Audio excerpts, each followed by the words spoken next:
Tonight on KGW News, UFOs in the sky over Oregon. Yeah, they're all altitudes up and down. It's pretty crazy. What one expert thinks is behind the strange lights spotted by several pilots. Plus, thieves smash into local businesses before loading up twice in one night. And the extra step Oregon's now taking to check our milk supply for signs of bird flu. But first, there's a lot of parents that are really pissed off because so much stuff has been swept under the rug. more trouble in the St. Helens school district, while the consultant it hired to clean up its PR mess just resigned over his own record.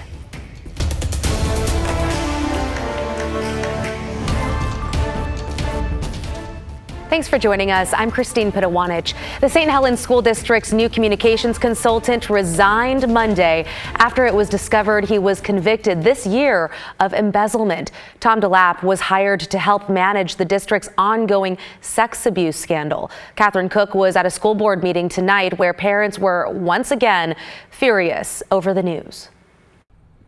Education officials tell us they didn't do a background check on Tom DeLapp because he doesn't work directly with kids. Though it's safe to say if they had, they would have found that felony conviction. Parents say this is just another example of lack of due diligence in St. Helens and issues flying under the radar. How will you prevent this from happening in the future? Parents giving the St. Helens School Board an earful again, this time over this man. Communications consultant Tom DeLapp. The investigation will determine what we knew, when we knew it, what we did about it, and when we should have known about it. KGW interviewed DeLapp last week about the district's ongoing sex abuse scandal. It's what administrators brought him in to do.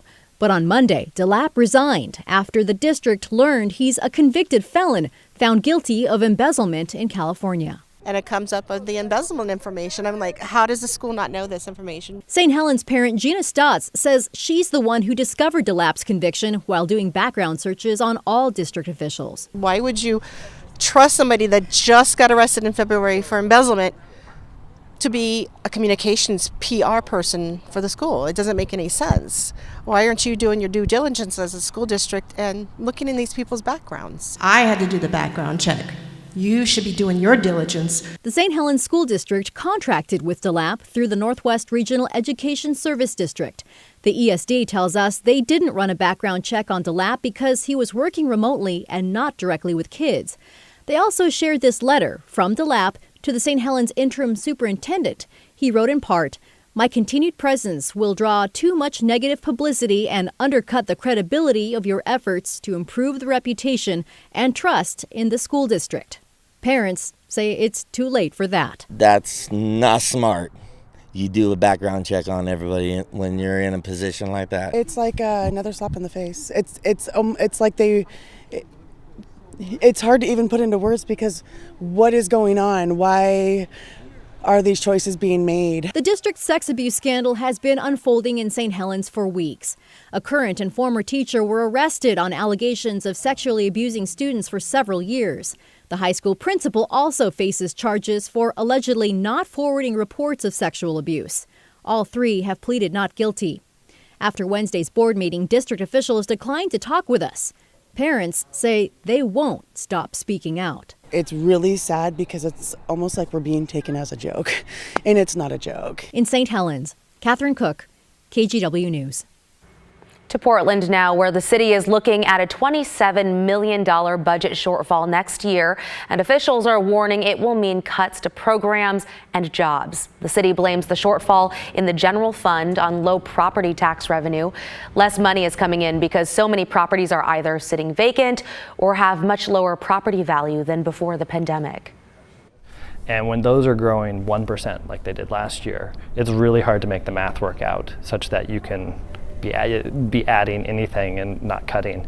And so the hope is that property taxes have hit the bottom and then we'll go back to the more 3 to 4% growth, and we can kind of move on from this low point.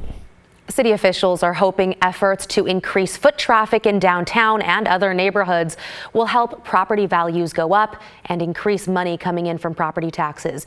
Next month, leaders will start to decide what's on the chopping block, with the public getting the chance to weigh in at the end of February.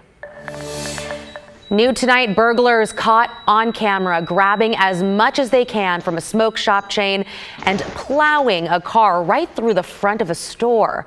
The owner says thieves hit 2 of their stores in one night, and it's just the latest in a string of smash and grabs that have left the stores with a huge mess. Alma McCarty has the story.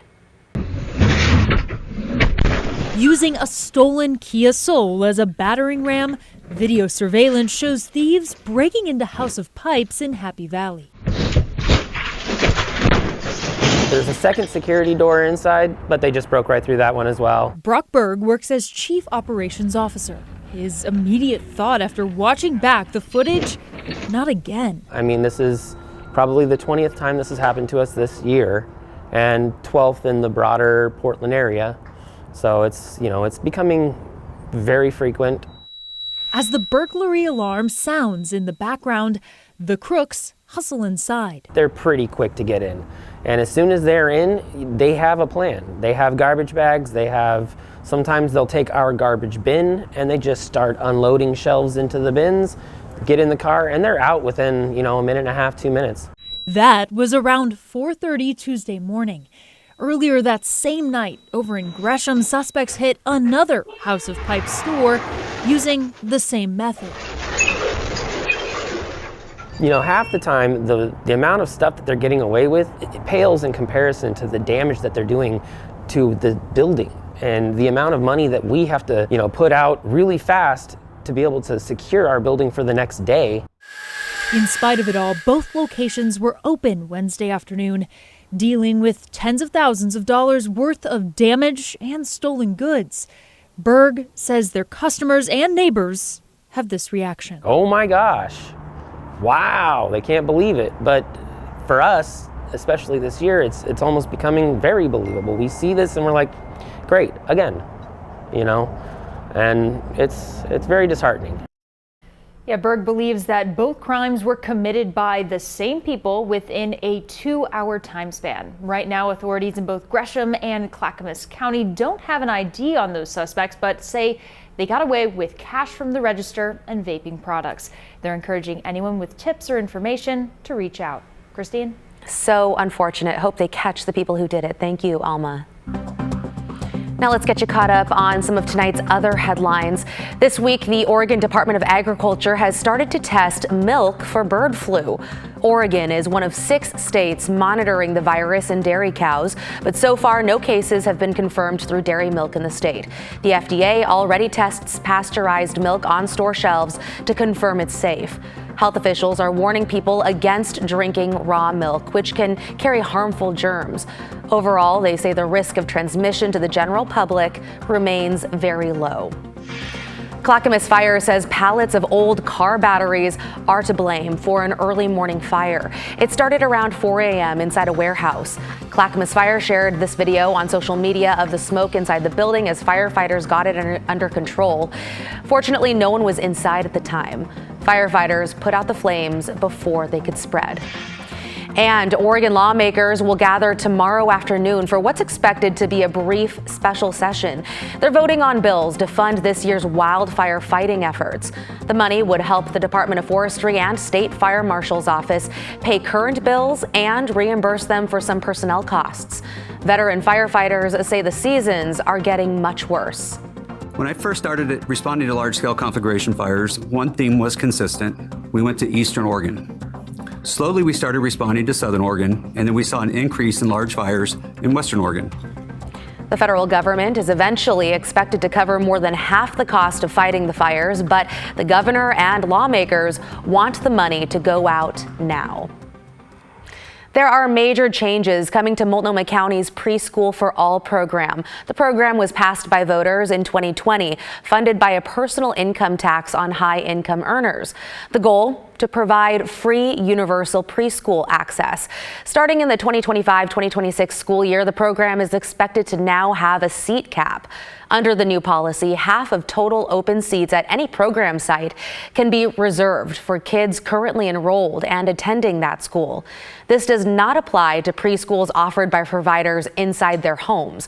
Some parents are concerned about their kid being unenrolled and a lack of accessible sites for their children to attend.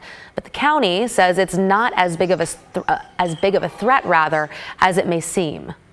There are 3,000 slots that are allocated for the upcoming school year, at least. And of those 3,000, only 6 have chosen to reduce their slots because of this policy so far.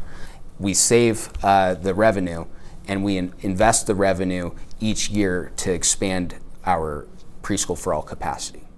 The goal is to have universal preschool for everyone by the year 2030.